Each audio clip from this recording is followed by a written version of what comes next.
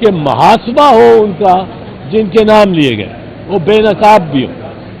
اس کے بعد ججز نے پروپوزل منگائے کہ آپ سب جتنے وکلاء تھے وہاں بار ایسوسیشنز کے بھی نمائندہ وکلاء تھے, بار کاؤنسلز کے بھی نمائندہ وکلاء تھے, اور کچھ میرے جیسے تھے جنہوں نے اپنے نام سے خود پٹیشنر بن کے درخواست دے رکھی.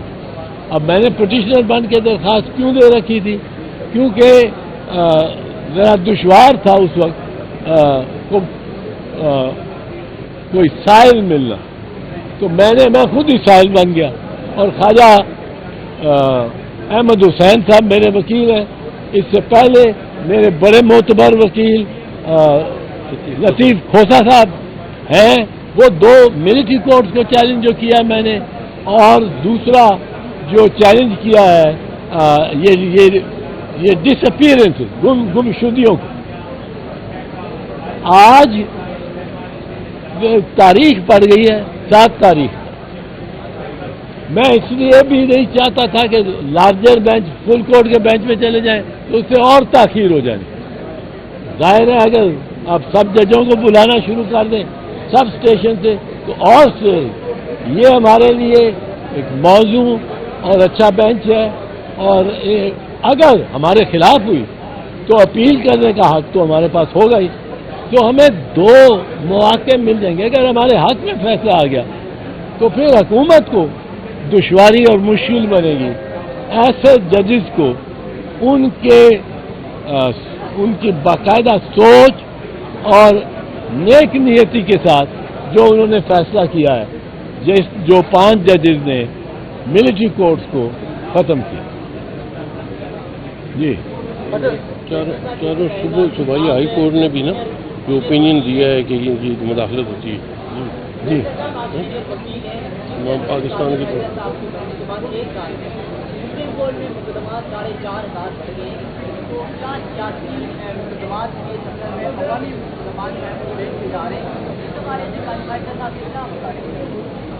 نہیں, مشورہ میں آپ کو ایک دوں کہ مسئلہ یہ ہے کہ ہر کوئی سمجھتا ہے کہ یہ جو ڈبہ ہوتا ہے جہاں جا کے آپ رجسٹر کراتے ہو اپنی پٹیشن, وہ آپ جس دفتر میں جاتے ہو اس میں ڈبہ, لاہور ہائی کورٹ میں ڈبہ لگا, جس طرح وہ ڈاک وہ پوسٹ کا ہوتا تھا ڈاک خانے کا ریسیو کرنے والا لال, اس میں ایک اوپننگ ہوتی تھی جس میں آپ خط ڈال دیتے. اب ہر بندہ سمجھتا ہے کہ مجھے مکھی کاٹ گئی ہے تو میں عدالت میں جا کے ڈبے میں ڈال دوں. پوسٹ باکس وہ ہر بندہ سمجھتا ہے میں عدالت میں جا کے ڈبے میں ڈال دوں. میری سائیکل پنکچر ہو گئی ہے جس کا کیل جس کے گھر کے باہر ہوئی ہے اس کے خلاف میں مقدمہ کر دوں اور ڈال دوں. ہم لیٹیگیشن میں بھی بہت تیز ہیں, پر اس کو مینج کرنا یقیناً چیف جسٹس کا کام ہے. اور چیف جسٹس کو یہ دیکھنا چاہیے, ایک بینچ ایسا بنانا چاہیے کہ کوئی اٹھ کے آ گیا ہے اور کہہ رہا ہے کہ جی اگر عدت پہ جنرلی عدت کے دوران نکاح کر لو تو اس کی سزا ہے. بھائی یہ کیا کیس ہے, یہ کیس کیا ہے؟ یہ اس طرح کی جو بالکل بیہودہ پٹیشن ہے اور درخواستیں ہیں, ان پہ سپریم کورٹ کو جرمانہ لگانا چاہیے.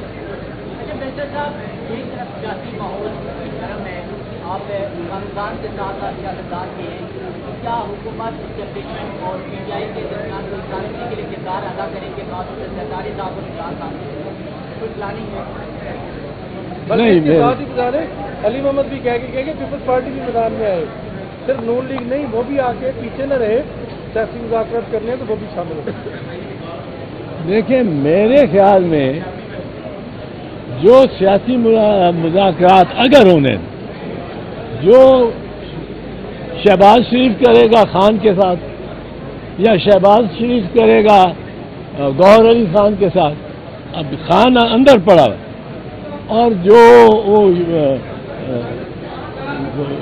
کرے گا آصف علی زرداری، بلاول بھٹو، آصف علی زرداری یا بلاول بھٹو ان کے ساتھ کسی کے، یا وہ کرے گا احسن اقبال شبلی فراز کے ساتھ، عمر ایوب کے ساتھ اور ان کے جتنے بھی لیڈر ہیں وہ کوئی منی نہیں رکھتی. مذاکرات اگر کہیں ہو سکتے ہیں تو man in jail with man on horseback, یا قیدی اور گھڑ سوار. قیدی نمبر 804. ایسی بات کی آپ نے، کیا قیدی اور گھڑ سوار کی مذاکرات ہونے چاہیے؟ نہیں کو قیدی، یہ تو قیدی پہ ڈیپینڈ کرتا ہے اور گھڑ سوار پہ ڈیپینڈ کرتا ہے. ہم تو اس میں کچھ نہیں کہہ سکتے. وہ مذاکرات فروٹفل ہوں گے؟ فروٹفل ہوں گے جب فروٹفل ہونے والا.